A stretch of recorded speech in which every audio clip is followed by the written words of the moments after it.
El imperio más poderoso de la tierra había sellado una tumba. Soldados entrenados para la guerra montaban guardia. Los líderes religiosos dormían tranquilos por primera vez en semanas. Todo estaba bajo control. Todo estaba terminado. O eso creían.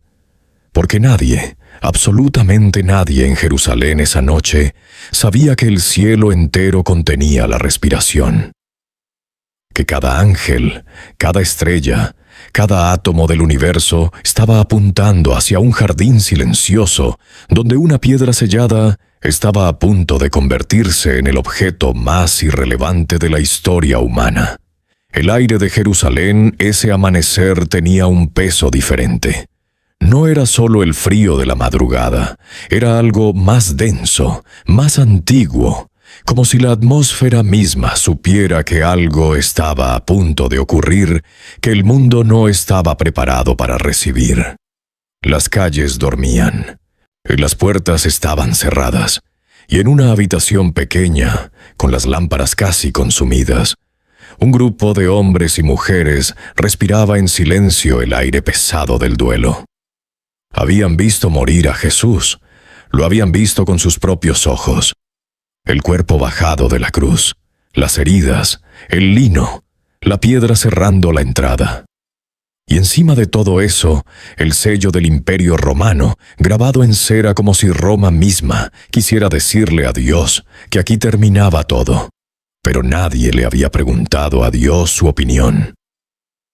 3 días antes, en ese mismo Jerusalén, los sumos sacerdotes habían dormido tranquilos por primera vez en semanas. El hombre que les quitaba el sueño, el nazareno que sanaba enfermos, que expulsaba demonios, que llenaba de pueblo los patios del templo con solo levantar la voz. Ese hombre estaba muerto. El plan había funcionado. La traición, el juicio nocturno, la presión sobre Pilato, la crucifixión, todo perfectamente ejecutado. Y sin embargo, había algo que no los dejaba descansar del todo. Una frase que ese hombre había dicho en público, frente a todos, sin bajar la voz ni un solo tono. «Destruid este templo, y en 3 días lo reedificaré». Esas palabras seguían flotando en el aire como una amenaza que no habían podido disipar con la muerte. Por eso fueron a Pilato. Por eso pidieron la guardia. Por eso sellaron la tumba con el símbolo más poderoso de la tierra conocida. No estaban honrando a un muerto. Estaban intentando contener una promesa. Y eso es algo que quiero que no se te escape, porque es uno de los detalles más reveladores de toda esta historia. Los enemigos de Jesús le tomaron más en serio después de muerto que sus propios discípulos. Ellos recordaban la profecía. Ellos sabían lo que él había dicho. Y tenían suficiente miedo como para mover cielo y tierra para evitar que se cumpliera.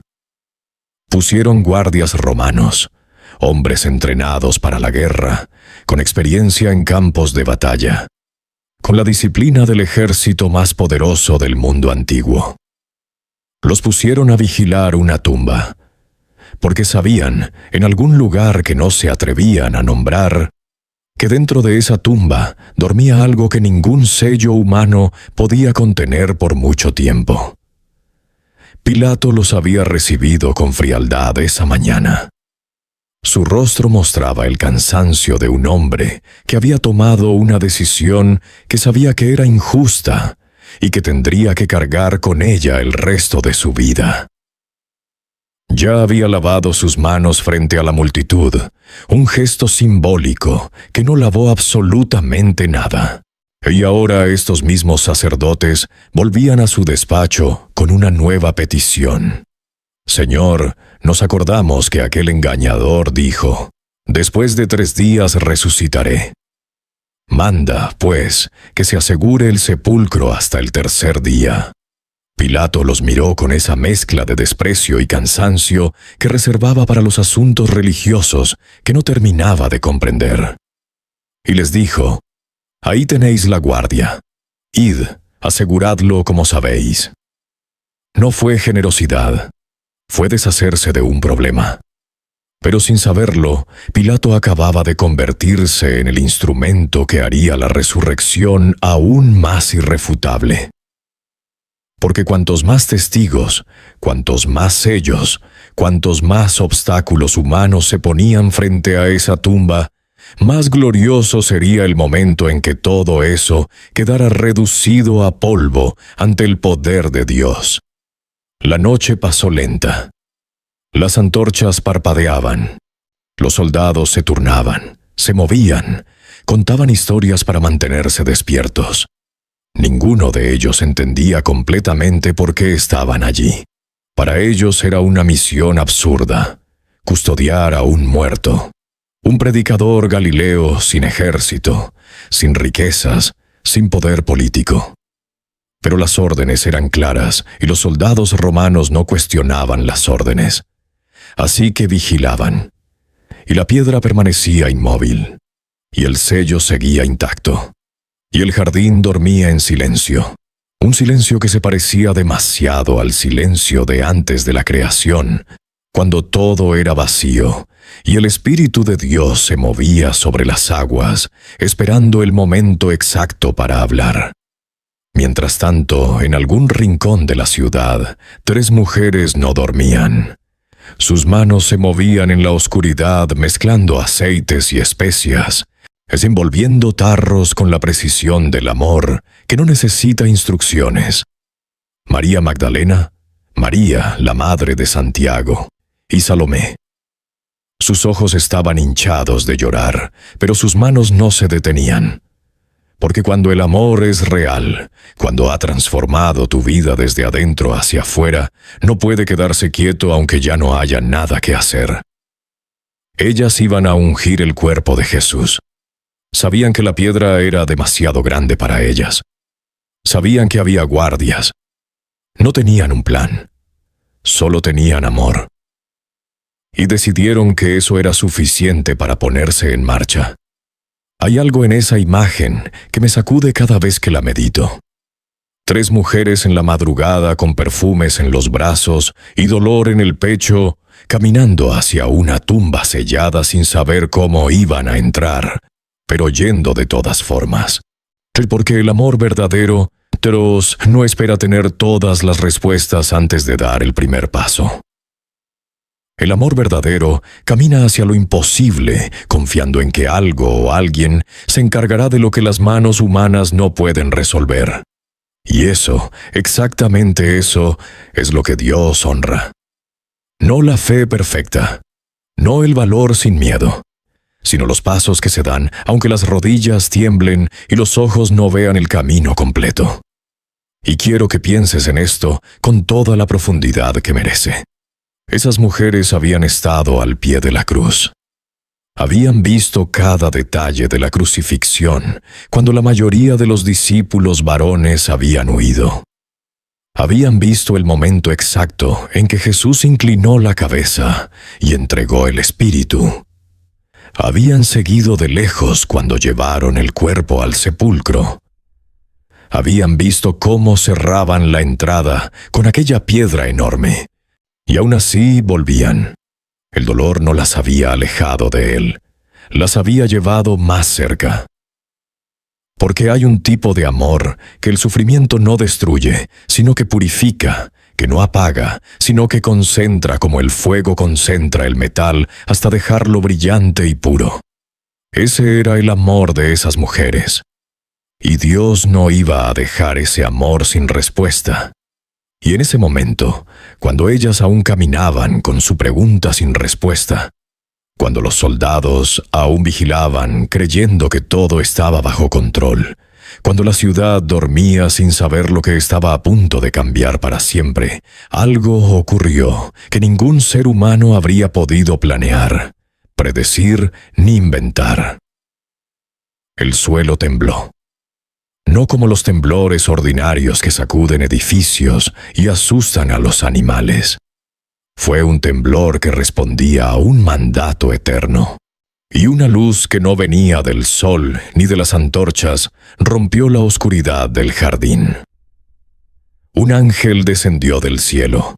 Su rostro brillaba como un relámpago. Su vestidura era más blanca que cualquier blanco que ojos humanos hayan visto jamás. Y se acercó a la piedra, esa piedra sellada con el poder de Roma, y la removió. No con esfuerzo, no con herramientas. La removió como quien aparta una hoja del camino. Y se sentó sobre ella. Los soldados cayeron. Hombres entrenados para no tener miedo, cayeron como muertos ante la gloria de lo que estaban presenciando. Porque hay una diferencia entre el valor humano y la gloria de Dios. Y esa mañana en el jardín, esa diferencia quedó grabada en la memoria de cada uno de esos hombres para el resto de sus vidas. ¿Alguna vez has sentido que las fuerzas que se oponen a lo que Dios quiere hacer en tu vida son demasiado grandes, demasiado poderosas, demasiado establecidas para que algo pueda cambiar? En unos momentos vas a ver por qué la piedra removida esa mañana no fue solo la entrada de una tumba. Fue la declaración de Dios sobre todo lo que parece inamovible en tu historia. Las mujeres llegaron al jardín con sus corazones en la garganta. El suelo todavía parecía vibrar con el eco de lo que había pasado. Y sus ojos vieron lo que sus mentes no podían procesar. La piedra estaba a un lado. El sello roto, la entrada abierta, y los soldados en el suelo como figuras sin vida. Se miraron entre sí. El corazón latía demasiado rápido para pensar con claridad. Y sin embargo, sus pies las llevaron hacia adentro. Mire, porque cuando llevas amor en los brazos y el camino se abre de manera inexplicable frente a ti, solo puedes seguir avanzando. Dentro del sepulcro, el aire era frío y quieto, pero no había cuerpo. Las telas de lino estaban allí, perfectamente colocadas, el sudario doblado en su lugar, y dos seres vestidos de luz, sentados donde Jesús había yacido, las miraban con una serenidad que no pertenecía a este mundo. Y les hablaron con la voz que rompe el miedo sin destruir el alma. No tengáis miedo. Sé que buscáis a Jesús, el crucificado. No está aquí. Ha resucitado como dijo. Como dijo. Esas dos palabras encierran la teología más profunda que podemos alcanzar. No fue una sorpresa para el cielo. No fue un plan de emergencia divino ante una situación que se salió de control. Fue exactamente lo que Él había anunciado. Fue la confirmación de que cada palabra que salió de los labios de Jesús era verdad pura, sin mezcla, sin exageración, sin retórica vacía.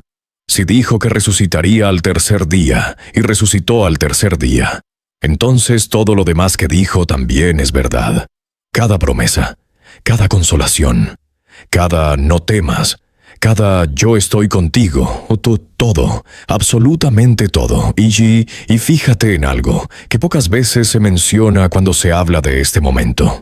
El ángel no solo les dijo que Jesús había resucitado, les recordó que lo había dicho. Como dijo, esas dos palabras son una invitación a que cada uno de nosotros regrese a las palabras de Jesús con ojos nuevos.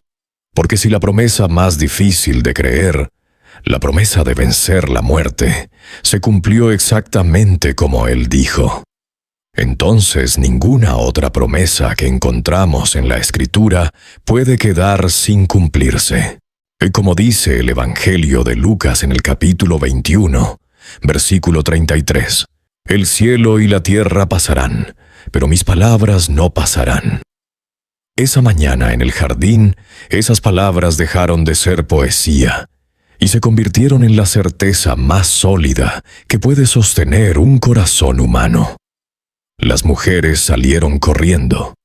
El camino de regreso, que había parecido eterno en la oscuridad del duelo, ahora lo recorrían con un fuego en los pies, que no entendían todavía, pero que no podían ignorar.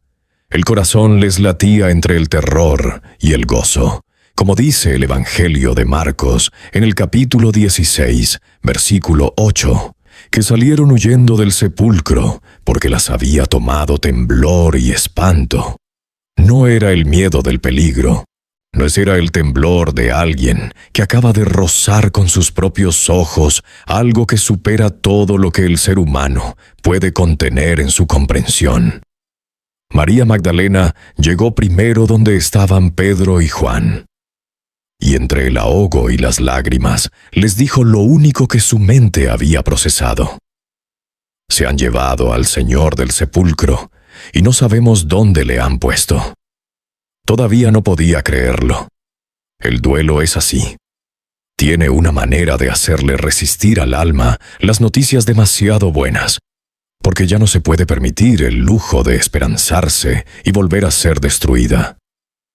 Pedro y Juan salieron corriendo sin decir una palabra. Juan, más joven, llegó primero. Se asomó. Vio las telas, pero no entró. Había algo en ese umbral que pedía reverencia antes que prisa. Pedro llegó y entró directamente, con esa impulsividad que lo definía. Y allí estaba todo. Las vendas en el suelo, el sudario doblado aparte, y el silencio de un espacio que ya no guardaba muerte, sino el rastro glorioso de algo que la muerte no había podido retener. Juan entró detrás. Y el texto sagrado dice algo que en su brevedad contiene una profundidad enorme. Como leemos en el Evangelio de Juan, en el capítulo 20, versículo 8, vio y creyó, sin ángeles, sin apariciones, sin audios celestiales, solo la tumba vacía, las telas ordenadas y el sudario doblado. Y fue suficiente, porque cuando el corazón ha caminado 3 años con alguien cuya vida entera fue una señal, aprende a leer los signos que el mundo no sabe interpretar. Pero María se quedó sola frente a la entrada cuando Pedro y Juan ya se habían ido. Y lloró con ese llanto que no tiene fondo, el llanto de alguien que ha perdido no solo a una persona, sino el centro de gravedad de toda su existencia. Se inclinó hacia el sepulcro una vez más, y vio 2 ángeles sentados, uno a la cabecera y otro a los pies, donde había estado el cuerpo. Le preguntaron suavemente, «Mujer, ¿por qué lloras?» Y ella respondió con el dolor más honesto que puede salir de un ser humano. «Porque se han llevado a mi Señor y no sé dónde le han puesto». Se dio la vuelta, y había un hombre de pie. No lo reconoció. Sus ojos estaban demasiado llenos de lágrimas y su corazón demasiado lleno de duelo. El hombre le preguntó, «Mujer, ¿por qué lloras? ¿A quién buscas?» Y ella, pensando que era el jardinero, le dijo, «Señor, si tú lo has llevado, dime dónde lo has puesto, y yo lo recogeré». Estaba dispuesta a cargar ella sola con el cuerpo, con tal de no perderle, con tal de no quedar sin nada. Y entonces ese hombre dijo una sola palabra, solo una. Dijo su nombre, María. El mundo se detuvo, porque nadie, en toda la historia de su vida, había dicho su nombre así, con esa profundidad, con ese conocimiento total de quién era ella, con ese amor que no necesitaba más palabras para decirlo todo. Y ella lo reconoció en ese instante, no por la cara, no por la ropa, por la voz, por la manera en que ese nombre sonaba diferente cuando lo pronunciaba él. «Raboni», respondió ella. «Maestro mío». Dentro de un momento vamos a ver cómo este encuentro entre Jesús y María en el jardín es uno de los testimonios más poderosos e irrefutables de la resurrección. Y por qué el hecho de que Él se le apareciera a ella primero, antes que a ningún discípulo varón, es una de las declaraciones más revolucionarias del Evangelio. Pero quiero que te quedes con esto ahora mismo. Jesús también conoce tu nombre. Con esa misma profundidad, con ese mismo amor total. Y en los momentos en que tu llanto no te deja reconocerle, Él sigue de pie frente a ti, esperando el instante en que su voz atraviese el dolor y llegue hasta el lugar donde el corazón todavía late. Jesús le dijo a María que no lo detuviera, que aún no había subido al Padre, que fuera a sus hermanos y les dijera: «Subo a mi Padre y vuestro Padre, a mi Dios y vuestro Dios». Y ella, que había llegado al jardín con perfumes para ungir a un muerto, salió con un mensaje para anunciar a un vivo. Esa transformación, de doliente a mensajera, de mujer quebrantada a primera testigo de la resurrección, es el patrón que Dios sigue usando hoy. Toma a los que el mundo ha descartado, a los que caminan con su dolor en los brazos, creyendo que ya no hay nada por hacer, y los convierte en portadores de la noticia más grande que existe. María corrió hacia la ciudad. Sus pasos ya no eran los pasos del luto. Eran los pasos de alguien enviada. Y las 4 palabras que llevaba en los labios cruzaron Jerusalén ese día como un trueno silencioso que tardaría generaciones en escucharse en su plenitud. He visto al Señor. ¿Alguna vez te has preguntado por qué los enemigos de Jesús, con todos los recursos del Sanedrín y todo el poder de Roma a su disposición, nunca presentaron el cuerpo? Si el cuerpo hubiera estado en algún lugar accesible, ese movimiento de seguidores del Nazareno habría terminado en cuestión de días. Un cadáver exhibido públicamente habría acabado con todo. Pero no lo presentaron, porque no estaba. Y lo que hicieron, en cambio, sobornar a los guardias para que dijeran que los discípulos lo habían robado mientras ellos dormían, fue la respuesta más torpe y contradictoria que podían dar. Porque si dormían, ¿cómo sabían lo que había pasado? Esa historia se destruye sola. Y el hecho de que los líderes más poderosos de Jerusalén recurrieran al soborno en lugar de a la evidencia, dice más sobre la realidad de la tumba vacía que cualquier argumento teológico. Hay algo más en ese soborno que me parece extraordinariamente revelador. Los sacerdotes no solo pagaron a los soldados, también les prometieron protegerlos si el asunto llegaba a oídos del gobernador. Eso significa que los propios líderes religiosos sabían perfectamente que la historia que estaban fabricando no resistiría un escrutinio serio. Sabían que si Pilato investigaba, la mentira se derrumbaría. Y aún así siguieron adelante. Porque el miedo a la verdad que tenían era más grande que el miedo a las consecuencias de la mentira. Y eso, precisamente eso, nos habla de cuánto poder tiene la resurrección. Cuando la verdad es tan grande que los que la presenciaron tienen que ser sobornados para negarla, esa verdad no necesita más defensa. Se defiende sola. Mientras tanto, los discípulos reunidos en aquella habitación cerrada procesaban las noticias que llegaban en oleadas. María había dicho que lo vio. Pedro y Juan habían confirmado que la tumba estaba vacía. Pero para muchos de ellos, el corazón seguía atrapado en el viernes de la cruz. Porque el dolor tiene esa capacidad cruel de hacerle resistir al alma las noticias demasiado buenas. Y estaban allí, con las puertas cerradas por miedo, y cuando de repente él estaba en medio de ellos. Sin llamar, sin que nadie abriera la puerta. Simplemente presente. Y sus primeras palabras no fueron de reproche ni de corrección. Fueron: paz a vosotros. Paz. Esa fue la primera palabra del Cristo resucitado a sus discípulos. No, ya les dije. No, porque no creyeron. Paz. Porque Él conocía el estado de esos corazones mejor de lo que ellos mismos podían conocerlo. Conocía el agotamiento, la culpa, el miedo, el peso de la traición de Pedro, la confusión de Tomás, el dolor de todos. Y a ese grupo de seres humanos completamente quebrantados, lo primero que les ofreció fue paz. Les mostró las manos y el costado, las marcas del amor más costoso que el universo ha visto. Y el texto dice que los discípulos se regocijaron viendo al Señor. Ese regocijo no era emoción superficial. Era el gozo que solo nace del otro lado del dolor más profundo.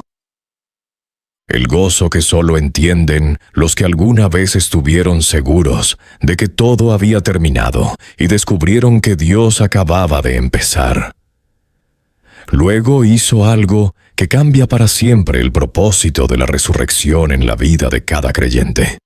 Sopló sobre ellos y les dijo: «Recibid el Espíritu Santo». No los dejó simplemente con la alegría del reencuentro. No les dijo: «Qué bueno que todo salió bien, ahora descansen». Los envió. Les dijo exactamente lo que el Padre le había dicho a él: «Como el Padre me envió a mí, así también yo os envío». La resurrección no era el final de la historia. Era el comienzo de la misión más grande que jamás se había encomendado a seres humanos. Y ese mismo envío, esa misma comisión, llega hasta nosotros hoy. Que cada persona que ha experimentado el poder del Cristo resucitado en su propia vida, lleva consigo esa misma responsabilidad. Ir, anunciar, ser testigo de que la tumba está vacía y de que esa verdad cambia vidas. Pronto vas a entender por qué cada aparición del Cristo resucitado fue diseñada para llegar exactamente a donde cada persona necesitaba ser alcanzada. Pero antes, quiero que te preguntes algo. ¿En qué habitación cerrada vives tú? ¿Qué puerta has cerrado por miedo que Él puede atravesar sin que tú se la abras? Porque el mismo Jesús que entró a esa habitación sellada en Jerusalén, sigue entrando hoy a los espacios más cerrados del corazón humano. Y sigue diciendo lo mismo: paz. Faltaba uno. Tomás no estaba cuando Jesús apareció por primera vez. Y cuando sus compañeros le dijeron: «Hemos visto al Señor», su respuesta ha viajado a través de los siglos como símbolo de la duda honesta. Si no veo las señales de los clavos y meto mi mano en su costado, no creeré. No hay que juzgar a Tomás. Hay que entenderle. Era un hombre que había apostado todo a una promesa, y había visto esa promesa morir en una cruz. Su duda no era superficial. Era el escudo de alguien que ya no podía permitirse una segunda destrucción. Y Jesús no lo rechazó por eso. 8 días después, en el mismo lugar, con las puertas cerradas de nuevo, Jesús se presentó otra vez. Y sin esperar a que Tomás repitiera su condición, se dirigió directamente a él. Le dijo exactamente lo que él había dicho en privado a sus compañeros: «Pon aquí tu dedo, mira mis manos, mete tu mano en mi costado. No seas incrédulo, sino creyente». Tomás no necesitó tocarlo. En la presencia de aquel hombre respondiendo palabra por palabra a lo que él había dicho a puertas cerradas fue suficiente. Y cayó ante él con la confesión más completa de todos los evangelios: «Señor mío y Dios mío, Señor mío y Dios mío», 2 palabras que lo dicen todo. No mi maestro, no mi profeta, Señor y Dios. La resurrección no era para Tomás una doctrina que aceptar. Era una realidad que lo había encontrado cara a cara y lo había dejado sin argumentos y sin necesidad de ninguno. Y esa es la fe que transforma. No la fe que repite respuestas correctas sin haberlas vivido, sino la fe que ha pasado por la tumba, que ha mirado el vacío, que ha llorado en el jardín, y que en medio de todo eso ha escuchado su nombre, en la voz que ninguna muerte puede silenciar. Y aquí quiero detenerme contigo en algo que Jesús le dijo a Tomás justo después de esa confesión, porque es una palabra dirigida también a cada uno de nosotros que estamos escuchando esto hoy. Le dijo: «Porque me has visto, Tomás, creíste». Bienaventurados los que no vieron y creyeron. Eso te incluye a ti. Tú no estuviste en esa habitación. Tus ojos no vieron las marcas de los clavos. Tus manos no tocaron el costado herido. Y sin embargo, si en tu corazón hay aunque sea una chispa de fe, si algo en ti reconoce que esa historia no es solo un cuento de hace 2000 años, sino una verdad viva que pulsa con la misma fuerza hoy, entonces Jesús te llama bienaventurado, te llama bendecido, y esa bendición no es un consuelo menor para los que no pudieron ver. Es una posición de honor que el propio Cristo resucitado declaró con sus propios labios. Y si hoy hay algo en tu vida que parece sellado como aquella tumba, algo que el miedo, el fracaso o el tiempo han cerrado con piedra y decreto, quiero que recuerdes esto. El mismo Dios que no le pidió permiso a Roma para remover esa piedra, tampoco necesita tu permiso para actuar en tu historia. Él ya va delante de ti. Ya está en tu Galilea personal esperándote. El problema no es si Él puede. El problema es si tú vas a caminar hacia el jardín, aunque no tengas todas las respuestas, aunque las rodillas te tiemblen, aunque el dolor te diga que ya no tiene sentido seguir, porque fue exactamente hacia allí, hacia lo que parecía no tener sentido, donde la gloria de Dios estalló con más fuerza. No salgas de aquí igual que entraste. Deja que las 4 palabras de María Magdalena resuenen en tu corazón hoy con toda su fuerza. He visto al Señor. Ella no llegó al jardín con fe perfecta. Llegó con perfumes y con el corazón roto. Y aún así fue la primera en verle. Dios no busca personas perfectas para revelarles su gloria. Busca corazones que sigan caminando hacia Él, aunque todo parezca perdido. Ese corazón puede ser el tuyo hoy. Y si este mensaje tocó algo dentro de ti, compártelo con alguien que necesite saber que la tumba está vacía, que la piedra fue removida, y que Él sigue diciendo nombres en los jardines donde la gente llora sola.